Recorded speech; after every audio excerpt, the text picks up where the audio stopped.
Hello दोस्तों, आपका स्वागत है हमारे यूट्यूब चैनल में। देखिए, इसमें हम परसेंटेज चैप्टर के क्वेश्चन कर रहे हैं। अभी हमारा टाइप 9 का पार्ट नंबर 2 है। ठीक है, तो चलिए इसके क्वेश्चंस देखते हैं क्या क्या हैं। देखिए, पहला क्वेश्चन क्या है। एक व्यक्ति की वार्षिक आय में 2 लाख रुपए की वृद्धि होती है, लेकिन उस आय पर टैक्स जिसका उसे भुगतान करना है वह 20% से 16% तक कम हो गया। अब वह पहले की तरह ही कर का भुगतान करता है। उसकी बढ़ी हुई आय क्या होगी। ठीक है, तो देखो, इसमें बोल क्या रहा है कि किसी व्यक्ति की 2 लाख रुपए आय क्या है, बढ़ जाती है। उसके कारण पहले वह टैक्स देता था 20%, अब वो कितना टैक्स देगा, 16% टैक्स देगा, है ना। तो हमको ये बताना है कि उसकी बढ़ी हुई आय कितनी है। तो अपन ये मान लेते हैं कि मान लो उसकी जो आय थी वो पहले कितनी थी, x रुपए थी। ठीक है, और बाद में जो बढ़ गई वो कितनी बढ़ गई, x+2 हो गई, यानी 2 लाख रुपए बढ़ गई। पहले x लाख रुपए थी, ठीक है, और बाद में x+2 लाख रुपए हो गई। ठीक है, तो अब इसमें देखो, टैक्स जो था, टैक्स तो हमेशा बराबर ही रहेगा, क्योंकि पहले जितना दे रहा था और बाद में कितना, 2 लाख बढ़ने के कारण 16% देने लग गया। तो दोनों का जो टैक्स रहेगा वो क्या रहेगा, बराबर रहेगा। तो पहले टैक्स कितना दे रहा था कि x का कितना दे रहा था, 20% टैक्स दे रहा था, यानी कि 20/100 दे रहा था टैक्स। ठीक है, और बाद में कितना देने लगा, 16%। 16% किसका दे रहा है, x+2 का 16% दे रहा है, यानी कि x+2 का कितना दे रहा है, 16/100 दे रहा है। ठीक है, तो ये दोनों एक दूसरे के बराबर बराबर रहेंगे, क्योंकि ये भी टैक्स है ना, और ये भी क्या है, टैक्स है। ठीक है, तो बस यहाँ से क्या निकालो, x की वैल्यू निकाल लो। तो देखो, 100 से तो 100 को काट दो। ठीक है, अब इसको काटते अपन 2 से, 10 बार में जाएगा, 2 से कितनी बार में चला जाएगा, 8 बार में। ठीक है, और इसको किससे काट देते हैं अपन, 2 से काटने हैं, 4 बार में जाएगा, 2 से कितनी बार में जा रहा है, 5 बार में। तो यहाँ से आ गया कितना, 5x बराबर आ जाएगा किसके, 4x+8 के। ठीक है, तो यहाँ से ये इस तरफ आएगा तो कितना आ गया, x बराबर आ गया किसके बराबर, 8 के बराबर आ गया। तो ये उसकी आ गई पुरानी वाली आय। पुरानी आय कितनी थी, पुरानी आय को हमने क्या माना था, x माना था, और नई वाली को कितना माना था, x+2 माना था। तो पुरानी आ गई कितनी, 8 लाख, तो नई वाली कितनी आ जाएगी, 10 लाख। इसमें 2 जोड़ देंगे। तो हमारा आंसर हमसे क्या पूछा, नई वाली उसकी बढ़ी हुई आय कितनी थी। तो बढ़ी हुई आय क्या है इसके, सेकंड वाला ऑप्शन हमारा सही होगा, 10 लाख रुपए। चलिए अगला क्वेश्चन देखते हैं। एक व्यक्ति की आय 45,000 रुपए है तथा उसका व्यय 33,000 रुपए है। यदि उसकी आय 22% बढ़ जाती है तथा व्यय 11% बढ़ जाता है तो उसकी बचत में कितने प्रतिशत की वृद्धि होगी। ठीक है, तो देखो, पहले जो आदमी व्यक्ति है कितना रुपए कमा रहा है, 45,000 रुपए कमा रहा है। ठीक है, और कितना रुपए ये कमा रहा है। ठीक है, और ये खर्चा कर रहा है, खर्चा कितना कर रहा है, 33,000 रुपए खर्चा कर रहा है। ठीक है, तो अगर 45 में से 33 को घटा देंगे तो कितना रुपए बचा रहा है, देखो, जीरो जीरो, यहाँ से भी जीरो, यहाँ पर कितना आ गया, 2 आ गया, और यहाँ यानी 12,000 रुपये अभी वो बचा रहा है। अब क्या बोल रहा है कि 22%, उसकी आय 22% बढ़ जाती है। तो 45,000 का अगर हम 22% निकालें, 45,000 का 22%, तो 22/100, यानी इसको जीरो से जीरो काटा। ठीक है, अब इसको क्या करना है, 450 से 22 का मल्टीप्लाई करना है। तो ये हो गया हमारा 450 से किसका कट गया, 22 का मल्टीप्लाई, तो जीरो, यहाँ पर आ गया 900, यहाँ पर भी आ जाएगा कितना, 900। तो ये आ जाएगा कितना, 9900। तो यहाँ से क्या पता चल गया, 99,100 रुपये बढ़ गई, यानी कि 9,900 रुपये बढ़ गई उसकी आय। तो अब उसकी नई आय कितनी हो गई, जीरो जीरो, यहाँ पर आया 9, यहाँ पर आ जाएगा 4 और 5, यानी कि 54,900 रुपये उसकी नई आय हो गई। ठीक है, उसके बाद बोल रहा है उसका जो व्यय है वो 11% बढ़ जाता है। 11% बढ़ जाता है, यानी कि 33,000 का, पहले तो 33,000 व्यय करता था, इसका 11% बढ़ जाता है, यानी कि 11/100। तो 2 जीरो से तो देखो 2 जीरो कट गए, है ना। तो 11 तिया कितना हो गया, 33, तो यहाँ पर 3 आया, यहाँ पर 3, तो 33 और 3 कितना हो जाएगा, 36।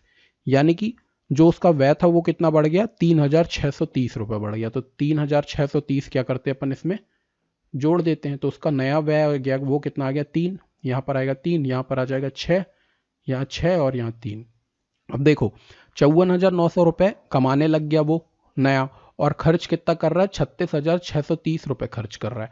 तो बचा कितना रहा होगा, हम इससे इसको घटा देंगे तो हमको पता चल जाएगा कि कितना रुपये बचा रहा होगा। 54,900 में से 36,630 रुपये घटा दो तो ये जीरो आ गया। ठीक है, यहाँ पर आएगा कितना, 7, यहाँ पर आएगा 2। देखो, ये 14 में से 6 चला गया तो कितना बच गया, 4 और 4, ये 14 में से 6 चला गया, है ना। तो 4 और 4 8 बच गया। ठीक है, ये कितना बच गया, 1।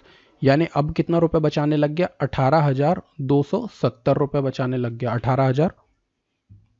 ₹270 बचा रहा है। पहले 12,000 बचा रहा था और अब कितना बचा रहा है? 18,270। तो कितना ज़्यादा बचाने लग गया? 6,270 ज़्यादा रुपए बचाने लग गया पहले की अपेक्षा।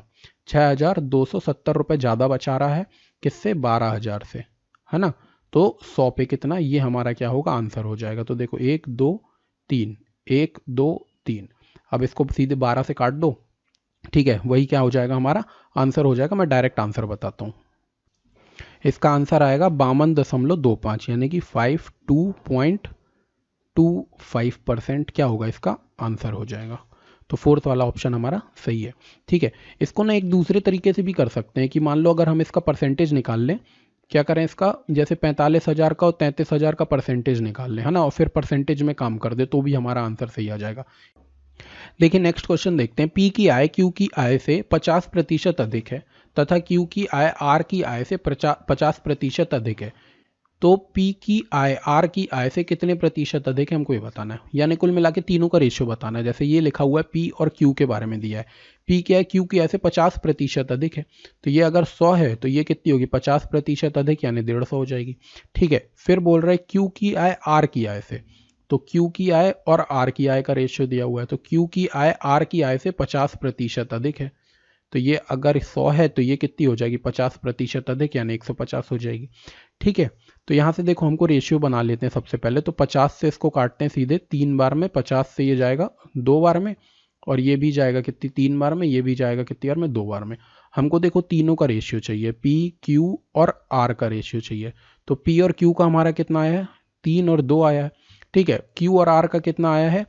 3 और 2 आया है। बगल वाले को ना बगल वाले से भर दो। जैसे ये खाली है ना यहाँ पर, तो यहाँ पर कैसे भर दो? 2 से भर दो।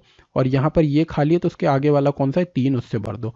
और क्या करो? इन दोनों को गुणा, इन दोनों को गुणा, इन दोनों को गुणा। तो 3 को 3 से किया तो आ गया 9। यहाँ पर कितना आ जाएगा? 6 आ जाएगा, और यहाँ पर कितना आ जाएगा? 4 आ जाएगा, ठीक है। अगर कुछ कॉमन निकल रहा है तो कॉमन निकालो, नहीं निकल रहा तो सीधे यही तीनों का क्या हो जाएगा? रेशियो हो जाएगा। हमको परसेंटेज बताना है कि पी की आय आर की आय से कितने प्रतिशत अधिक है। तो पी की आय यहाँ से हमारी है 4, और आर की आय है कितनी है? इसकी पी की आय कितनी है? 9 है, और आर की आय कितनी है? 4 है। तो ये कितनी ज़्यादा है? 4 से ये 9 कितना ज़्यादा? 5 ज़्यादा है, तो 5 अधिक है, ठीक है। किससे पूछ रहा है? आर की आय से पूछ रहा है, तो 5 4 से, है ना, तो 100 से कितना? तो इसको अपन ने 4 से काटा सीधे सीधे, तो कितना आ जाएगा? 25, और 25 पंजे कितना आ जाएगा? 125। तो आंसर क्या आ गया हमारा? 125%। हमारा तीसरा ऑप्शन करेक्ट हो जाएगा। चलो नेक्स्ट क्वेश्चन देखते हैं। यदि ए की आय बी की आय से 40% अधिक है तो बी की आय ए की आय से कितने प्रतिशत कम है? तो लिख लो यहाँ पर जो जो लिखा हुआ है, ए की आय बी की आय से 40% अधिक है। ये अगर 100 है तो ये कितनी है? 140 है, ठीक है। तो हमको ये बताना है कि ये इससे कितनी कम है। ये कितनी कम है? 40 कम है। किससे? 140 से। तो 100 पे कितना? बस ये निकाल दो, बस आंसर आ जाएगा हमारा। तो देखो 0 से 0 चला गया, 2 से इसको काटते हैं 2 बार में, 2 से इसको काट देते 7 बार में, तो यहाँ पर आ गया 200/7। 7 से इसको काटते हैं तो 7 दूनी हो गया 14, यहाँ पर आ गया कितना? 6, है ना।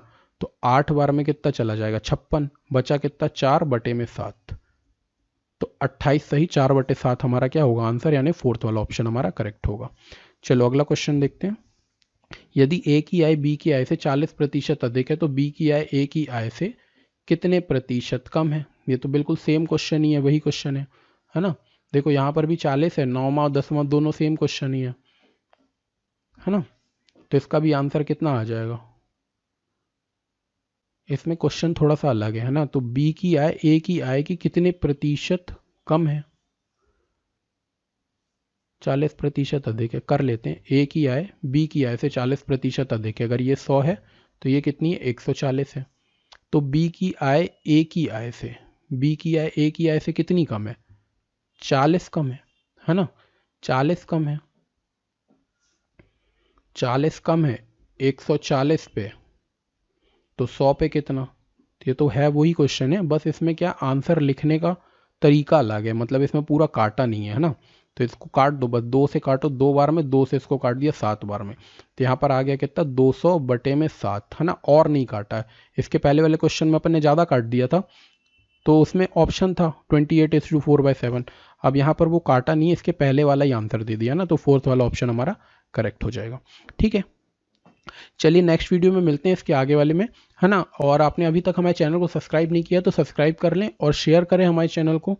चलिए मिलते हैं नेक्स्ट वीडियो में। Thank you.